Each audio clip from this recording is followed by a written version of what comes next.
place I'd rather be. Congrats, guys. Arthur with the USTA.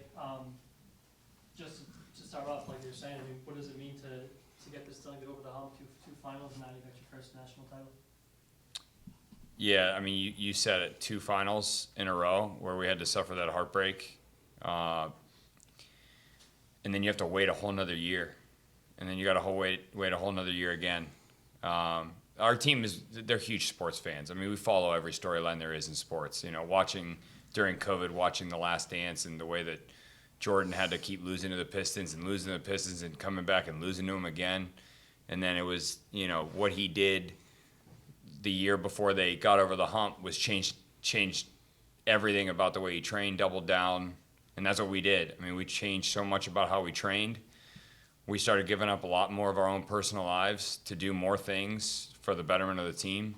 And it's a lot of emotional capital to invest and a lot of time to invest for our players.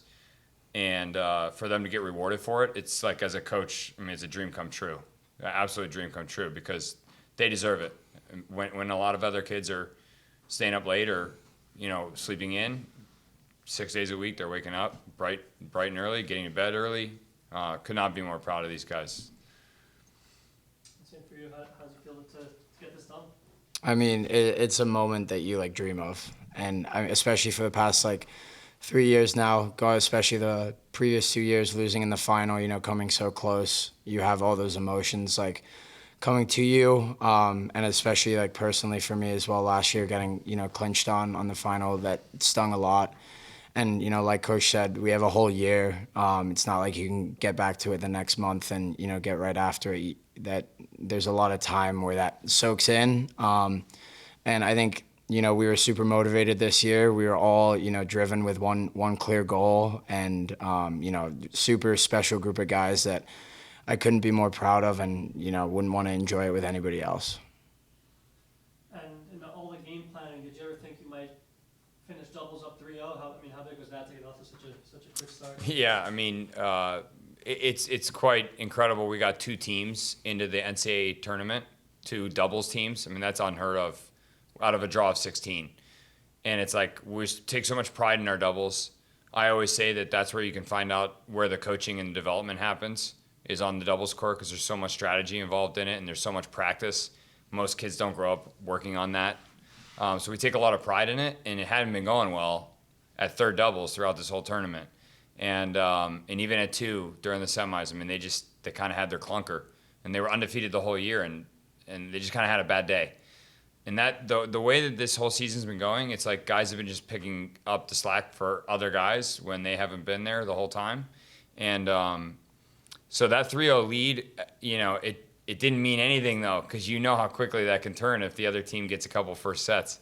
So thankfully we had a lot of experience and a lot of maturity in that huddle, and they just kept saying more, we have to do more. You know, and I would say outside of the match, we do so much work preparing for moments where, even though things are going well, you have to stay focused and you have to keep pushing.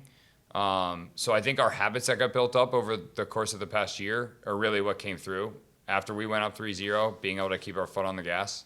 So, yeah, I mean, definitely, especially with his story, you know, not to be too long-winded here, but this guy was cut from his high school team freshman year of high school. And he wasn't really that great of a tennis player in high school.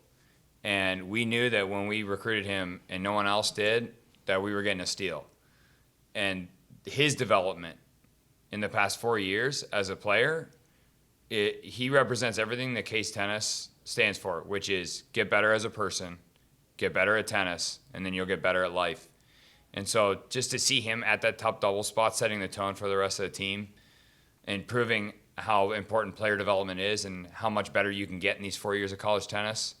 I mean, he is literally everything I dream about when I'm working with our players, and he deserves so much credit for listening, being hard coached, getting in, you know, some tense moments that we got to have together. But yeah, I cannot say enough. I know I went off subject a little bit from the doubles, but when you say doubles, you have to say James Hopper, and when you say that, you have to say development, and I'm just so proud of him for that. And James, I know that your college career is going to continue, but to wrap up your Case Western career like this, I mean, can't think of a better way. How does that feel? Years now I've dreamed of, I think everybody does dreaming of clinching a national title, let alone winning it for the team. So I think it's a super special moment, and, I couldn't think of a better way to, leave Case. So many good things have come to me through the development of this program and the hard work we put in as a group from all the guys and coach here. So I think it's just, super exciting, and I'm just, super proud to be a part of this team. Someone has to pinch me. I feel like I'm still dreaming. But yeah, it's crazy way to end. Someone pinch me. I don't even know what's happening right now. And just last one for me real quick. We had the Virginia coaches in here today. Said they were going to be out there supporting you for the doubles. Were they out there? And did you feel that support? Yeah, no, I saw them out there during the doubles, and that was pretty awesome feeling. Them all being out there supporting us. Bringing great energy for us, and that was something special seeing them up there.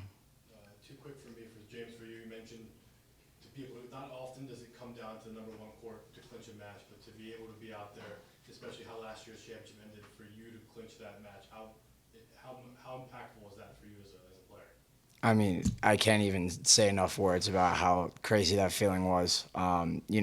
Especially after last year, I personally felt a lot of the blame for it, especially I feel like most people do, being on that deciding match, on the wrong side of it. So, it was a great driver for a lot of hard work, over the summer, going into the fall, and then over winter break. All of us fueled that feeling going into the season. So I think that's something that not only I carried, but all of our guys carried, both on and off court, just with all the hard work, Like Coach said, early mornings, that stuff's not easy, doing it every day, 6 days a week. So, having the guys with the dedication, motivation to keep through it, all the way through a very long season. I'm just super proud of all the guys, that stuck with it. And I'm excited to see, more championships come soon.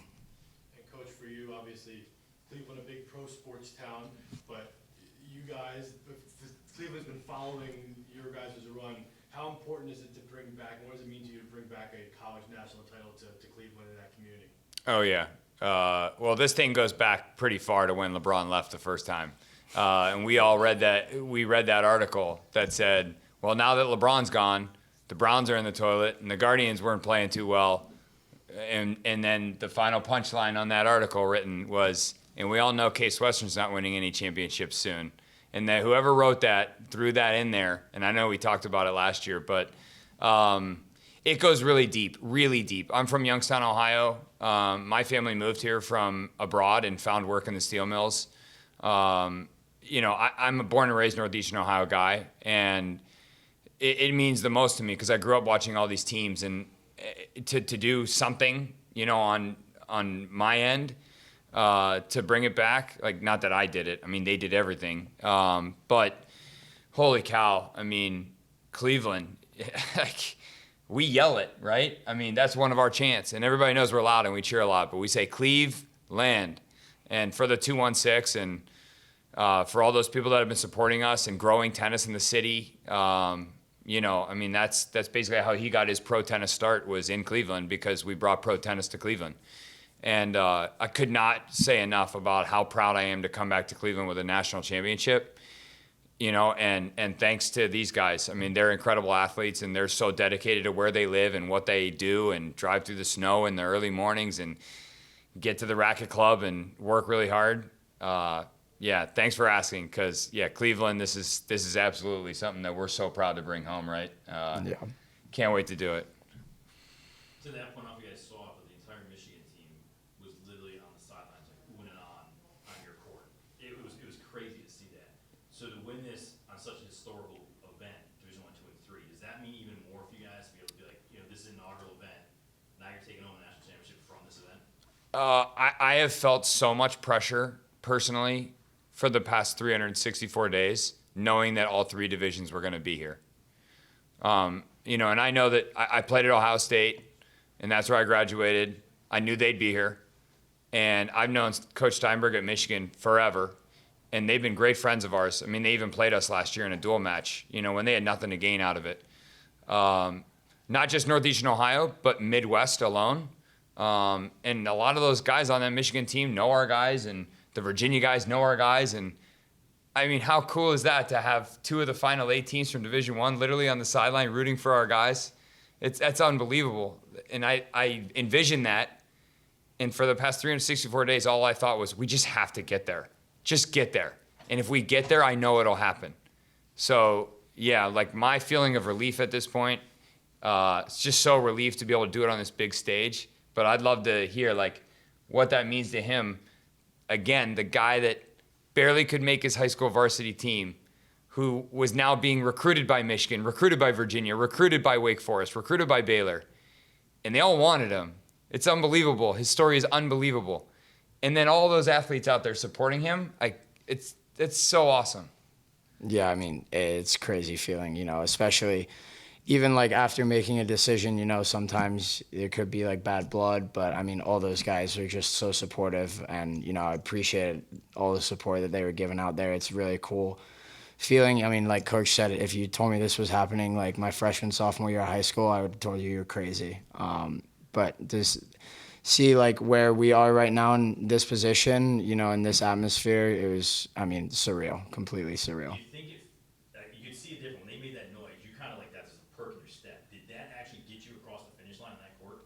I think so. Yeah, definitely. A whole bunch of different emotions are flowing through my body and, my mind, like during those last couple games. But, seeing all those guys out there supporting and just seeing, like, I mean, our alumni network too, like they showed out like crazy. They always do. And I can't say enough about how much their support means, like on the court. I mean, I had goosebumps on the last couple games just being in that atmosphere. I mean, as a kid, you dream of being in a situation like that, and to have that come true, especially, I've not had many opportunities to, clinch big matches, but just having that opportunity come to me today in that sort of atmosphere is, I mean, completely surreal. And just to talk about the alumni, 15 years ago when I got hired to be the head men's and women's tennis coach at Case Western, we were unranked in the region. We were dead last in our conference,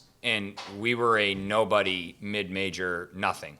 The team had walked out on the coach. It was in shambles. So my very first recruiting class, they're all here. The second recruiting class, they're all here. It's just something different. Like, we don't have a history of winning. This is the first national championship in school history. It was just a nerdy school forever. And in the last decade, I've watched our student body and our brand go way up.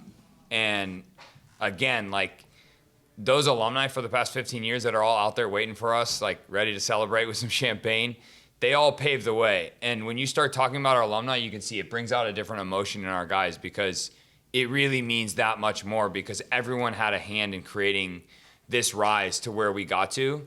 So they all are incredibly proud, and they all deserve to be proud, because no one of us, as amazing as he is, no one of us is better than what has been happening for the past 15 years from so many people that have worked so hard for this program. It's for all of them. And we've said it over and over again. This is much bigger than us. This is so much bigger than us. And thanks to our leader here, he sets that tone, and he never does anything selfish. He never wants anything for himself. He wants to share everything with everybody. So again, I could not be more proud, and I could not be more happy to sit next to him right now. This is next to marrying my wife and having my child. This is the greatest moment of my life.